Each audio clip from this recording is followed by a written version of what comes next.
Hey guys, welcome to my YouTube channel Omoye Cooks. You're welcome, and I'm going to be showing you how to make the most delicious, fluffy, rich Nigerian buns. Just look at that, it's so good. Now let's start. First off, you want to get 2 bowls, one for the dry and one for the wet ingredients. First up, I have my evaporated milk going in. You can use milk dissolved in water. I'm going to put the exact measurement in the caption.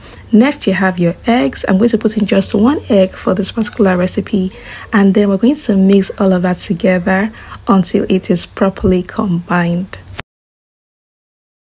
What you should have after whisking for about 2 minutes is this lovely goodness. You're going to set that aside, and in another bowl you're going to put in about 3 cups of flour, all-purpose flour, and then I added a 1/4 cup of sugar. I missed showing that in this video, but yes, add your sugar. A 1/4 cup is okay. And next, what you see me put here is the baking powder. I'm going to be using 2 tablespoons of baking powder. I'm using a sieve so that I don't have lumps in my dry batter, and I'm putting in my margarine. Once again, all the measurements are going to be in the caption, so make sure you check. Yes, you can use butter, however I'm using margarine in this particular recipe, and you want to crumble them in your hands until it looks like breadcrumbs. That's the exact texture you're going for, as you can see me do here. And once we have that, we can now begin to combine the wet and the dry ingredients together. Now I'm making a well in the middle, so it makes it easy for me to mix, and then my wet mix is going in. Just look at how creamy that looks, guys. Now get ready, this is the messy part, but it is so fun. Mix all of that together and have fun while mixing it. Now what you want to do is to make sure everything is properly incorporated into each other, right? And next up, I'm going to put in my cold water. Make sure it is cold water, not room temperature, not warm water, but cold. It is what is going to give that buns the crunch and that lovely texture that you love in your bun. Doing this by hand took about 10 to 12 minutes. I'm talking about the combination of the ingredients together and then kneading the dough like this. You want it to be smooth, as you can see me do here. Make sure everything is properly mixed, guys.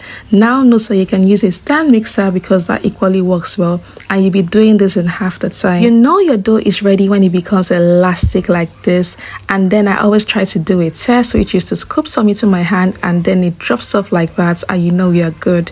Now I already placed some oil on heat, and then I'm using my skewer to check. If you see medium bubbles, it means your oil is hot enough and ready. However, if you see so many bubbles, it means you need to reduce that heat and wait a bit for it to cool before you begin to fry. Now here you have me scooping that ball of goodness into that oil. You don't want it to be too hot, and you don't want it to be cool either. If it's too cool, it's going to allow your buns to be soggy and it to soak in a lot of oil. However, if it is too hot, it's not going to cook properly, so you want to get just the right temperature, right? And guys, you can see what it looks like. You're going to flip it on all its side. You want it to be brown, you want it to give that lovely color, and guys, this is what I'm doing here. Now this should take about 5 to 6 minutes on all its sides. Just make sure that you keep flipping it on its sides from time to time, so you don't have one part being too brown and the other side not being brown at all.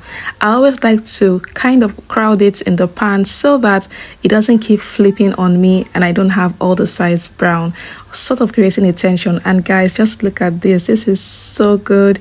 It's so ready. We're taking it out.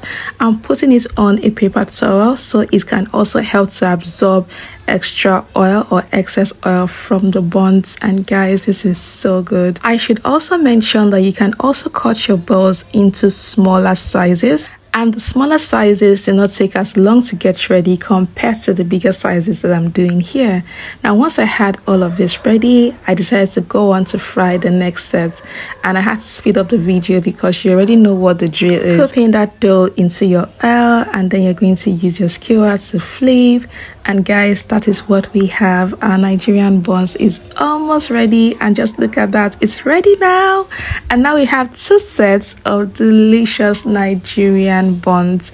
I love to allow it to cool down for a bit before I begin to eat. And guys, you can have it with drinks, as we do here in Nigeria. We love to have it with beverage, or you can have it with your drinks, whatever you want to have it, or with juice. Just look at that. If you're yet to subscribe to my YouTube channel, please subscribe. It goes a long way to say yes, you love what we are doing, and you also get to see more and more of the recipes I'm going to be sharing here. Hope you do try it out, and see you in another video. Bye.